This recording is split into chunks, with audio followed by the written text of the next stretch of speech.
MBBS in abroad. Apollo MedSkills 6 years of MBBS program will be completed in 35 lakhs only.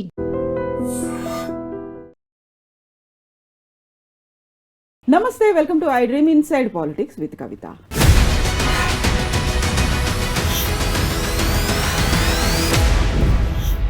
తెలంగాణలో phone tapping issue అనేది కేవలం చర్చకు మాత్రమే దారితీయలేదు, ఆ తర్వాత దాడులు కూడా కొనసాగాయి. అయితే అక్కడే ఇంకొక ఇంట్రెస్టింగ్ ట్విస్ట్ అనేది కూడా కనిపించింది. ఫోన్ ట్యాపింగ్ వ్యవహారంలో సినీ తారల ఫోన్ ట్యాప్ చేసినట్టుగా ఎలాంటి ఆధారాలు లేవు అంటూ ఒక ఇంగ్లీష్ దినపత్రిక ప్రచురించినటువంటి కథనాన్ని బీఆర్ఎస్ ఎందుకని ప్రామాణికంగా తీసుకుంటుంది? సోషల్ మీడియాలో అదే ఆర్టికల్ని ఎందుకని కోట్ చేస్తూ నిరాధారమైనటువంటి ఆరోపణలు చేశారు అనేటువంటి మాట ఎందుకని బీఆర్ఎస్ శ్రేణులు ఉపయోగిస్తున్నాయి? మనతో పాటుగా ఉన్నారు అడ్వకేట్ లలితారెడ్డి గారు.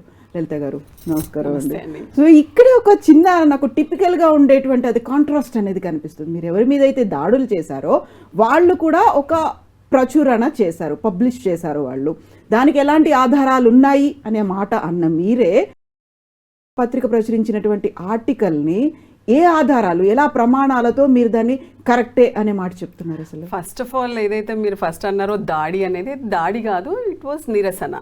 సో మీరు అందులో చూసినప్పుడు ఏ విధంగా క్యారెక్టర్ అసాసినేషన్ చేసుకుంటూ ఒక ఐ థింక్ 4 or 5 ఫీమేల్స్ని ఒక షాడో లాగా అలా చూపించుకుంటూ థంబ్నెయిల్స్ పెట్టి, అంటే యాజ్ ఇఫ్ ఇంకా వాళ్ళు కళ్ళతోనే అక్కడ ఉండి చూసినట్టుగానే అలాంటి కథనాలు, అంటే ఒక విమెన్కి సంబంధించింది కూడా, ఒక లేడీస్ని అట్లీస్ట్ వాళ్ళ పరువు ప్రతిష్టలకి కూడా ఎంతో విధంగా అంటే భంగం కలిగేటట్టుగా అలాంటి కథనాలను సృష్టించి అసలు ఏ విధంగా కూడా కేటీఆర్ గారికి సంబంధం లేని ఇష్యూని ఆయన కంటగడుతూ ఏ విధంగా అయితే వాళ్ళు, అంటే అది ప్రచురణ కాదు కదా, లిటరలీ వాళ్ళు కంటిన్యూస్గా వాళ్ళు చూపిస్తూనే ఉన్నారు ఛానల్లో. సో అది నిజంగా కూడా చాలా అభ్యంతరకరమైన విషయమే. మీరు ఏమంటున్నారంటే పేపర్లో ఏదైతే వచ్చిందో అది ఎలా బిలీవ్ చేస్తున్నారని. సో ఆ విషయం వచ్చేసరికి అదే నిజమని మాకు తెలుసు కదా, బికాజ్ ఈ ఇష్యూలో కేటీఆర్ గారికి కానీ ఎవరికైనా సంబంధం లేదు. అన్నెసెసరీ ఒక ఫాల్స్ కేసు రిజిస్టర్ అయింది. సో దాని మీద ఇంకా జరుగుతూనే ఉంది, ఇన్వెస్టిగేషన్ ప్రాసెస్లోనే ఉంది.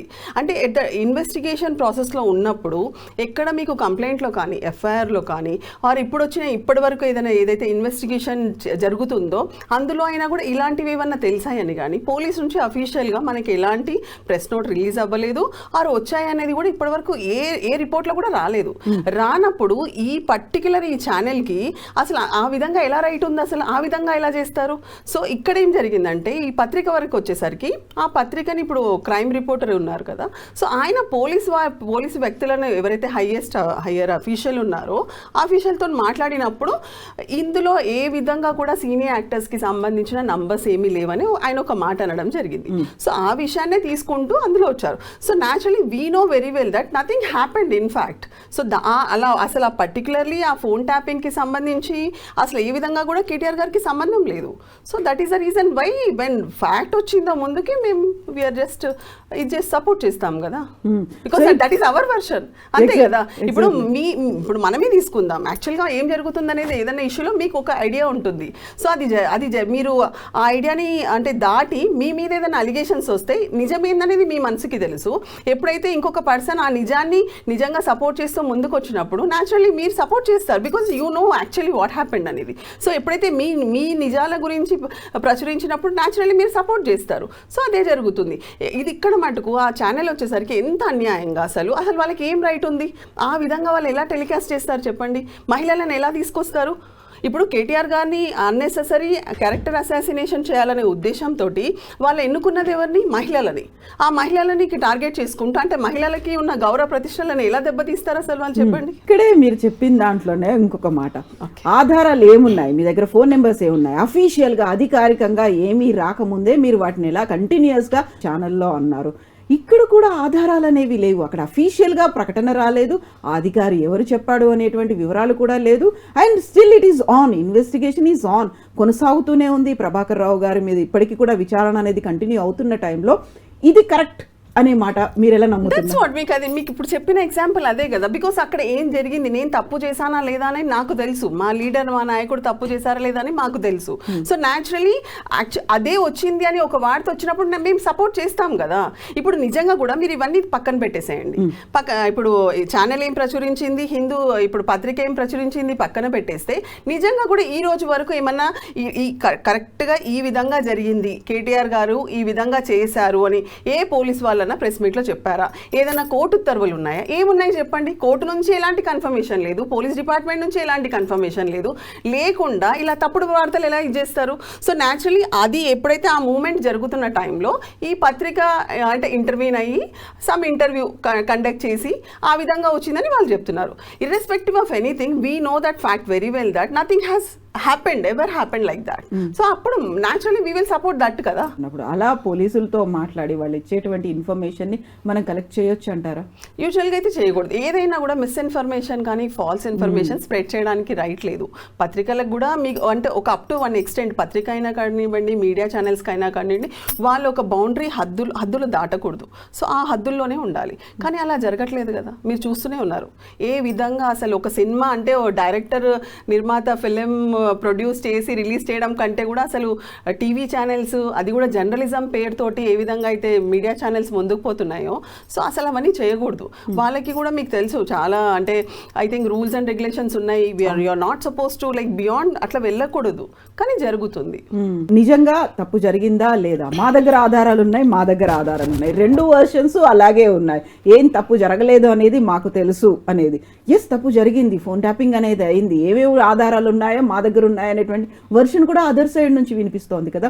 సో ఈ అవును కాదు ఈ మనకి యూజువల్ గా పాలిటిక్స్ లో తూతూ మేమే అంటాం కదా, అది ఇందులో కూడా కంటిన్యూ అవడం అనేది ఎగ్జాక్ట్ గా ఏం జరిగింది, ఎప్పటికే అనౌన్స్ చేస్తారు, ఎప్పటికి బయటకు వస్తుంది, ప్రపంచానికి తెలుస్తుందా లేదా? అంటే ఏ కేసు అయినా కూడా తీసుకోండి, ఒక కంప్లైంట్ రాగానే ఏ కంప్లైంట్ వచ్చినా కూడా ఆ పర్సన్ మీద అగేన్స్ట్ కంప్లైంట్ పడిన వ్యక్తిని మనం ముందే ఎన్నో కోర్ట్స్ అంటాయి, వాళ్ళని మనం నేరస్తులు అనడానికి లేదు అంటిల్ అన్లెస్ ప్రూవ్ అయ్యే వరకు. సో ప్రూవ్ అవ్వకుండా అలా లేదు. ఒక కంప్లైంట్ వచ్చింది, సరే అది రిజిస్టర్ అయింది, ఎఫ్ఐఆర్ అయింది, దాని మీద విచారణ కొనసాగుతుంది. ఆ విచారణ అంతా కొనసాగాలి. ముందు ప్రిలిమినరీ ఎంక్వైరీ అవుతుంది, తర్వాత సబ్సిక్వెంట్లీ ఎవరెవరినైతే కంప్లైంట్ ప్రకారము ఆధారాల ప్రకారము ఇన్వెస్టిగేషన్ చేస్తూనే ఉంటారు. సో అది చాలా పెద్ద ప్రాసెస్. అండ్ ఈ థీమ్ ఏదైతే ఉందో, ఈ పర్టికులర్ ఏ కంప్లైంట్ అయితే ఉందో, దీనికి ఇట్ విల్ టేక్ చాలా టైం పట్టే ఛాన్సెస్ ఉన్నది. So maybe some years also పడుతుంది. ఇప్పుడు చూస్తూనే almost I think last year 1 year almost 1 year గా వస్తుంది కదా.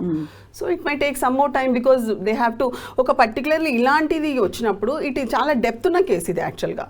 సో దీంట్లో ఎగ్జామినేషన్ చేయాల్సిన విట్నెసెస్ ఎంతో ఉండొచ్చు. అల్టిమేట్లీ అది నిజమా అబద్ధమా తేల్చాలి, యాక్చువల్గా అలాంటిది జరిగిందా జరగలేదా తెలియాలి. సో ప్రతి కోణంలో నుంచి వెళ్ళాల్సి వస్తుంది కాబట్టి ఇన్వెస్టిగేషన్ అథారిటీకి it will take some time అది. సో ఇప్పుడు ఈ వార్తా కథనం ప్రకారం అయితే సినీ తారల ఫోన్లు ట్యాప్ అవ్వలేదు. Then what about others? అక్కడ జర్నలిస్టులు ఉన్నారు, పొలిటీషియన్లు ఉన్నారు, పోలీస్ ఆఫీసర్ల దగ్గర నుంచి ప్రతి ఒక్కరూ వాళ్ళ ట్యాపింగ్ బాధితులే అనేది వాళ్ళకి పిలుస్తున్నారు. చూడండి ఈ కాల్ ఇప్పుడు మీరు ఇంతమందితో ఇలా మాట్లాడారు కాబట్టి ఇవన్నీ రికార్డ్స్ అనేవి చూపిస్తున్నారు, ఆ స్టేట్మెంట్స్ అనేవి ఉన్నాయి. దాన్ని ఎలా చూస్తారు మీరు? ఫస్ట్ ఆఫ్ ఆల్ ఇంకా పొలిటీషియన్స్ కూడా, పర్టికులర్లీ పొలిటీషియన్స్ కానీ జర్నలిస్ట్ కానీ వీళ్ళందరిది అయ్యిందని పత్రికాముఖంగా ఏదన్నా వచ్చిందా? ఏదన్నా అఫీషియల్ గా రిలీజ్ చేశారా ఇప్పటి వరకు? ఇన్వెస్టిగేషన్ పార్ట్ అండి. ఇప్పుడు ఏదన్నా ఒక ఇష్యూ జరిగింది, ఒక దగ్గర దొంగతనమే జరిగింది ఆర్ రాయిట్ జరిగింది, ఏదన్నా అయినప్పుడు న్యాచురలీ దానికి సంబంధించిన ఎన్నో విధాలుగా ఇన్వెస్టిగేషన్ ఉంటుంది. యాక్చువల్లీ చాలా కోణాల నుంచి పోలీస్ వారు ఇన్వెస్టిగేషన్ చేయాల్సి వస్తుంది. విట్నెసెస్ ఉంటారు, ఐ విట్నెసెస్ ఉంటారు, ఆర్ హియర్సే విట్నెసెస్ ఎవరైనా తెలుసుకొని వచ్చిన వాళ్ళు ఉంటారు కదా. సో అలాంటి సంబంధించిన వాళ్ళందరికీ సంబంధించిన ప్రతి ఒక్క కోణంలో నుంచి ఇన్వెస్టిగేషన్ చేయాలి. ఇట్ ఈస్ నాట్ దట్ మిమ్మల్ని నన్ను పిలవగానే మనమేమి ఇన్వాల్వ్ అయ్యి ఉండము. మేబీ మనకేదైనా ఇన్ఫర్మేషన్ ఉందనో, లేదా ఆ టైంకి మనం అక్కడ నుంచి పోతూ ఉండడంతో అలా ఏమన్నా అలా ఉండొచ్చు. సో అట్లాంటి పార్ట్ ఏది ఉన్నా కూడా ఖచ్చితంగా ఇన్వెస్టిగేషన్ అథారిటీ ప్రతి ఒక్కరిని ఎగ్జామిన్ చేస్తుంది. It is not that examination చేయగానే ఏదో ప్రూవ్ అయిందని, కానీ వాళ్ళు ఇంకా డిక్లేర్ కాలేదు కదా. ఇలాంటి ఛార్జ్ షీట్ పడలేదు కదా ఇంకా.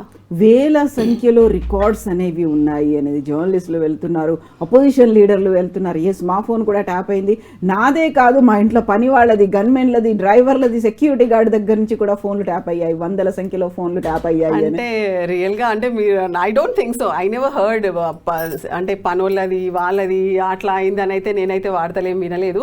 ఇవన్నీ ఏంటంటే గాలి వార్తలు ఏవైతే వస్తున్నాయో అదన్నీ మనం బిలీవ్ చేయాల్సిన అవసరం లేదు. మేబీ అంటే పార్ట్ ఆఫ్ ఇన్వెస్టిగేషన్ కాబట్టి ఒకవేళ వాళ్ళకి ఏదన్నా సంబంధించింది ఉన్నా అసలు ఏ విధంగా చేయాలనుకుంటున్నారు, ఏముంది వాళ్ళు ఎగ్జాక్ట్లీ వాట్ దే హ్యావ్ అనేది we don't know till now. Okay, because we're not at all part and parcel of that investigation కదా. So we never knew about this. So what I'm saying, until unless ఏదో ఒకటి prove అంటే తెలియాలి అక్కడ. And తెలిసిన తర్వాత ఇది prove అయిందని అయితే ఇప్పటి వరకు రాలేదు. రానంత వరకు అసలు వాళ్ళేం చెప్పడానికి ఉండదు. వాళ్ళేం చెప్పకుండా మీడియా నుంచి కానీ జర్నలిస్ట్ కానీ ఏది అసలు బయటికి తేడానికే ఉండదు. మనకి రైటే లేదు యాక్చువల్గా. We're not suppose to interfere into అంటే పోలీస్ ఇన్వెస్టిగేషన్ కానీ జ్యుడిషియల్ ప్రొసీడింగ్స్ కానీ మనం ఎలా ఇన్వాల్వ్ అవుతాము. సో ఇదంతా పోలీస్ వాళ్ళు చేసింది ఇన్వెస్టిగేషన్ అంతా ఒక పార్ట్ అయితే సబ్సిక్వెంట్లీ అదే నిజమైపోదు. అది మళ్ళీ కోర్టు ముందుకు వెళ్తుంది. కోర్టులో మీకు కంప్లీట్గా ట్రయల్ జరుగుతుంది. ట్రయల్ జరిగినప్పుడు క్రాస్ ఎగ్జామినేషన్స్లో ఏదైతే ఉందో యాక్చువల్గా ఏమున్నాయి, ఏ ఎవిడెన్సెస్ ఉన్నాయి, అవన్నీ పరిగణలోకి తీసుకున్న తర్వాతనే కదా ఫైనల్ ఆర్డర్. అప్పుడే నేరస్తుడా కాదా అనేది ప్రూవ్ అవుతుంది. సో మనం ఎవరం అవన్నీ డిసైడ్ చేయడానికి. And what is this non sense? ఇంత నాన్ సెన్స్ ఏంటి? ఈ విధంగా ఒక మూవీ తీసినట్టుగా ఛానల్లో అంటే అంత ఆ లెవెల్లో ఎలా దిగజారుతుంది పర్టికులర్లీ కొన్ని మీడియా సంస్థలు చెప్పండి. అదైతే చాలా మనము అపోజ్ చేయాల్సిన విషయం. మనం ఎంకరేజ్ కూడా చేయొద్దు. మీరైనా నేనైనా ఎవరైనా కూడా అసలు మనం we're not suppose to encourage it. What right we have? This is all part of judicial proceedings.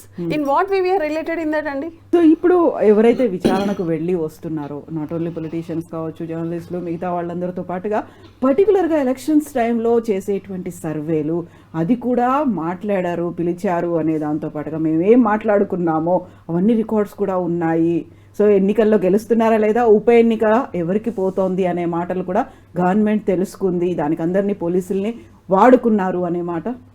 అది కూడా ఈ రోజు వరకు అక్కడికి లోపలికి వెళ్ళి వచ్చిన ఏ వ్యక్తి కూడా ప్రెస్ మీట్ పెట్టి నాకు తెలిసి అయితే ఏం చెప్పలేదు ఇప్పటి వరకు. I don't think so. నేనైతే అలాంటి ప్రెస్ మీట్ కానీ అలాంటి మీడియా ఛానల్లో ఇప్పుడు పర్టికులర్గా నేను ఒక లీడర్ని, నేను వెళ్ళాను, నాకు అక్కడ తెలిసింది నా నంబర్ ఉందని చెప్పేసి నా గురించి ఇదంతా జరిగిందని పర్టికులర్గా అయితే అంటే మీరేమన్నా అక్రాస్ అయ్యారేమో ఐ డోంట్ నో, బట్ నేనైతే చూడలేదు ఇప్పటి వరకు. సో చూడనంత వరకు ఇవన్నీ కథనాలే కదా, ఇవన్నీ మీరు జస్ట్ అనుకుంటున్నాం అంతే. అది నిజమని ఎక్కడ ప్రూవ్ అయింది చెప్పండి. సో ఇప్పుడు ఈటెల రాజేందర్ గారు ఒక 100 ఫోన్లు ట్యాప్ అయ్యాయి అనే దాంతో పాటుగా పాత ఫోన్లు అనేవి ఉన్నాయి, వాటినప్పుడు ట్యాప్ చేశారు అనే మాట. ఎలక్షన్స్ టైంలో కూడా మేము సర్వే రిజల్ట్స్ని కనుక్కోవడానికి కాల్ చేశారు, మేము ఎక్కడ లీక్ చేస్తున్నాము, ఎవరికి ఏం చెప్తున్నామో అనే మాట. ఇవన్నీ ఉన్నాయి కదా. అంటే ఇవన్నీ నేను అదే చెప్తున్నాను కదా, ఏది అథెంటికేటెడ్గా ఎవరు చెప్పట్లేదండి. అండ్ మోర్ ఓవర్ ఏంటంటే ఇప్పుడు అంటే పాలిటిక్స్ ఏ విధంగా పోతుందంటే అసలు ఇంత రాజకీయ కక్షలు, రాజకీయ కుట్రలు, ఈ రాజకీయ కుట్రల్లో ఏ విధంగా అందరూ బౌండరీస్ని క్రాస్ చేసి ఏ విధంగా అయితే వెళ్తున్నారో. సో ఈ విషయంకి వస్తే నిజంగా ఒకవేళ అది నిజమైనా కూడా నమ్మే పరిస్థితి లేనట్టు అవుతుంది. అంతే కదా, వీ డోంట్ నో యాక్చువల్గా. బికాజ్ ఆపోజిషన్ పార్టీలో ఉన్న వాళ్ళు ఇప్పుడు మీరు ఈటెల రాజేందర్ గారు పేరు తీసుకున్నారు. సో ఆ విషయాన్ని కూడా ఎక్కడుంది అథెంటికేటెడ్గా ఏముందని చెప్పండి అసలు. సో నేనేమంటున్నానంటే హౌఎవర్ మంచో చెడో ఒకటి కేసు అయితే రిజిస్టర్ అయింది, investigation is going on, let it go on. Because అదంతా అల్టిమేట్లీ డిసైడ్ చేయాల్సింది కోర్ట్ ఆఫ్ లా కదా. మనం ఎందుకు మాట్లాడాలి? సో ఇది మనం స్ప్రెడ్ చేయాలి యాక్చువల్గా. ఏ జర్నలిస్ట్ కానీ ఏ మీడియా ఛానల్ కానీ ఎవరికి కూడా ఏం రైట్ ఉంది చెప్పండి. ఓకే, ఒకవేళ కోర్టు డిక్లేర్ చేశాక ఎస్ నేరస్తుడు మేము కన్విక్షన్ ఇస్తున్నాము అంటే ఓకే, మీరు చెప్పండి ఎన్ని కథనాలన్నా తీసుకురండి, ఏమైనా తీసుకోండి, okay we will oblige that. But what is this? So this is అసలు మనం సపోర్ట్ చేయదు. నేనైతే complete against this kind of టాక్స్కి అయితే. యాక్చువల్గా మొబైల్ ఫోన్స్నే కాదు ట్యాప్ చేసింది, ల్యాండ్ లైన్ ఫోన్స్ని కూడా రికార్డ్స్ తెచ్చుకొని కేసీఆర్ గారు కూర్చొని వినేవాళ్ళు అనే మాట. ఎంత హాస్యాస్పదం అండి అసలు. ఆయన నాకు తెలిసి ఆ పర్టికులర్ పర్సన్ ఎవరైతే అన్నాడో అంటే యాజ్ ఇఫ్ ఆయన పోయి అవన్నీ కళ్ళ ముందు చూసినట్టుగానే మాట్లాడుతున్నాడు. మరి వాట్ హీ హాస్ డన్ అండి, if at all it is really true, ఆ టైంలో ఏం చేశాడు, మరి ఏం మాట్లాడుతున్నాడు ఆయన అసలు? అది నిజమా చెప్పండి? అంటే మనం నిజంగా ల్యాండ్ లైన్ ఫోన్లను కూడా క్యాసెట్లు తెచ్చు అంత ఇది ఉందా చెప్పండి? అది కూడా కేసీఆర్ గారి మీద ఆ విధంగా వ్యాఖ్యలు చేస్తే న్యాచురలీ దిస్ ఇస్ రియల్లీ అంటే అవుట్ ఆఫ్ ఇది వెళ్ళిపోతుంది. అసలు అంత టూ మచ్ ఏముంది ఆ పర్సన్కి అసలు నిజంగా ఇప్పటివరకు ఏ పోలీస్ డిపార్ట్మెంట్ చెప్పలేదు, ఏ నిఘా సంస్థలు చెప్పలేదు. హూ ఈజ్ ఈ అండ్ ఇట్ ఆ విధంగా ఎలా చెప్తారు? అసలు ఆయనకి ఏముందని ఏం ఇన్ఫర్మేషన్ ఉంది? మరి that is the reason why ఆయన ఇప్పుడు తీసుకురావాలి, ఇన్ఫర్మేషన్ తెచ్చి కూర్చోబెట్టి అడగండి. మరి వాట్ ఐమ్ సేయింగ్, మీ స్టూడియోలోకి తీసుకురండి అతన్ని అడగండి. ఏదో మాట అనేసానన్న లెవెల్లో కాదు, ఎందుకు అన్నాడు, ఏ ప్రూఫ్తో అన్నాడో లెట్ హిమ్ ప్రూవ్ దట్, అంతే కదా. సింప్లీ క్యారెక్టర్ అసాసినేషన్ ఏ విధంగా అంటే ఆ విధంగా అనేస్తారా? ఎవరిని అంటున్నాడు అసలు అతను? Is it so? అలా అవుతుందా? సో ఇప్పుడు కేవలం సినీ తారల ఫోన్లు ట్యాప్ అవ్వలేదు అనేటువంటి ఒక చిన్న హింటో లేకుంటే ఒక లీక్ లాంటిదో సోర్సుల నుంచి బయటకు వచ్చింది. వాట్ హ్యాపెన్స్ నెక్స్ట్ మీకు ఎలాంటి న్యూస్ కావచ్చు, లేకపోతే ఏం జరగబోతోందని మీరు అనుకుంటున్నారు? ఖచ్చితంగా ఈ కేసు ఏదైతే ఉందో ఫాల్స్ కేస్ అని క్లోజ్ అయిపోతుంది. It is nothing but a mistake of fact. Usually ఏంటంటే కంప్లైంట్లు ఎన్నో వస్తాయి. ఆఫ్టర్ డ్యూ ఇన్వెస్టిగేషన్ చేసిన తర్వాత if at all that complaint is a mistake of fact, then police will come to one conclusion and mistake of fact కింద అది కొట్టేస్తారు. So అసలు ఇంకా ఎంతో ఉంది ముందుకు జరగాల్సింది, జరుగుతుంది కూడా ఖచ్చితంగా. బికాజ్ మాకు 100% తెలుసు అలాంటిది ఏమీ జరగలేదు. ఏ విధంగా కూడా మా నాయకుడికి ఆ కేసుకి సంబంధం లేదు. లేనప్పుడు కావాలని ఇదేదైతే అపోహలు, కంప్లైంట్ ప్రతి ఒక్కరికి రైట్ ఉంది. నాకు ఏదైనా నచ్చలేదు, సరే నేను వెళ్ళి కంప్లైంట్ ఇస్తాను, కానీ నేను ఇచ్చిన కంప్లైంట్ నిజమా కాదా అనేది ఇన్వెస్టిగేషన్లోనే తేలుతుంది. ఒకవేళ అక్కడేమన్నా అయింది అనుకోండి, దాని తర్వాత కోర్టు కదా తేల్చాల్సింది. So let's see what happens. So ఆ రోజు నేను దాడి అనేది ప్రతిరోజు అక్కడ కనిపించింది, అంతా రాళ్ళు తీసుకొని వెళ్ళారు, సీసీటీవీ ఫుటేజ్లో ఇలా దొరికింది, అద్దాలు పగలకు పెట్టారు, కార్లు ధ్వంసమయ్యాయి, ఇవన్నీ అన్నారు. వాళ్ళని అరెస్ట్ చేశారు, రిమాండ్కి తరలించారు. బట్ మీరే వాళ్ళని విడిపించి తీసుకొని వచ్చారు కదా. యాక్చువల్గా అది నిరసన, దాంతో పాటుగా ఈ మధ్య కాలంలో అవుతున్నటువంటి సోషల్ మీడియా పోస్టింగ్లు, వీటన్నిటి మీద కూడా ఫైట్ చేస్తున్నారు లలితారెడ్డి గారు. సో ఏంటి ఈ కాంటెంపరీ ఇష్యూస్, వీటన్నిటిని ఎట్లా చూస్తున్నారు మీరు? ఈ ఇష్యూస్కి వచ్చేసరికి నేను మా టీమ్ బీఆర్ఎస్ లీగల్ సెల్ చాలా యాక్టివ్గా వర్క్ చేస్తున్నాం. We have like senior most advocates కూడా ఉన్నారు మాతో పాటు. వాళ్ళ గైడెన్స్లో ప్రాపర్ లీగల్ గైడెన్స్లో మేమందరం కూడా వర్క్ చేస్తున్నాం. ఎప్పుడైనా కూడా బిలో 7 years ఉన్న కేసెస్లోకి యాక్చువల్గా పోలీసులో ఒకవేళ కంప్లైంట్ వచ్చినా కూడా నోటీసెస్ ఇవ్వాలి. It is a mandate. Actually Anish Kumar judgement 2014లో వచ్చింది. దాని తర్వాత subsequently there are many circulars and recently Pratap గది అనేసి ఇంకొకటి 2025లో కూడా ఒకటి సుప్రీంకోర్టు జడ్జ్మెంట్ ఉంది.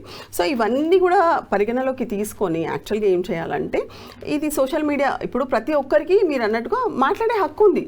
ఓకే, మన freedom of expression we can మనం ఏమనుకుంటున్నాం అనేది సోషల్ మీడియా ద్వారా మనం అడగొచ్చు.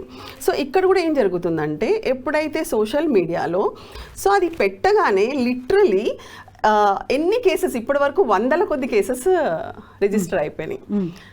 సో రిజిస్టర్ అయ్యాక వాళ్ళ మీద కేసెస్ పెట్టి వాళ్ళకి జైలుకి తీసుకెళ్లాలని చూస్తున్నారు. సో ఇక్కడ చాలా వెరీ ఇంట్రెస్టింగ్ పాయింట్ ఏంటంటే, మనకి 111 అని ఒక ఆర్గనైజ్డ్ క్రైమ్ సెక్షన్ ఉంది.